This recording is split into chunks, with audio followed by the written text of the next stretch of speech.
Hi, I am Durita Thomsen, and my brand is the youngest one here, so I'm very excited to be here and to be able to tell you a bit about what I do. I have always loved being creative, and from a young age I saw my mother and grandmother and the women in my life knit. So I naturally took an interest in knitting. I think I was around 6 years old when I knitted my first headband, which was full of errors, but I was super proud. And that's one of the best feelings, I think, that you have an idea and you work with it and get to see the final result. My eager to use the Faroese wool also comes from a sustainability perspective, as it is a natural material that we have plenty of in the Faroe Islands and one that we need to be better at utilizing. So one of my goals is to bring Faroese wool back into our wardrobes, but in a new way or in my way.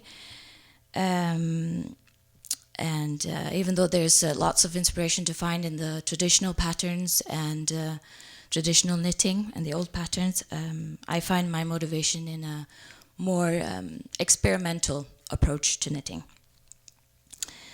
But of course the past has its influence in many ways, and something that I currently find fascinating and inspirational are all these old tales and legends that we have so many of in the Faroe Islands, that have been passed down from generation to generation, and many of them are about supernatural creatures and magic.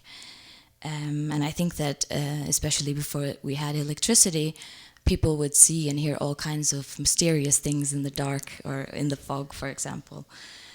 And they would tell these stories at social gatherings for entertainment.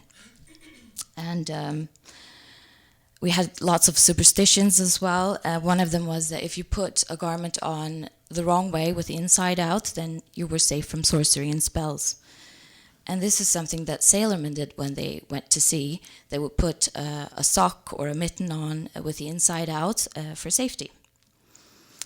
And all these legends and superstitions have been an inspiration to me lately, and have inspired some of my latest creations, where I have, for example, used the backside of a knitting pattern, as you can see here. My aim is to create Faroese woolen garments that have the potential to be that special piece in your wardrobe and that will last a lifetime. Thank you.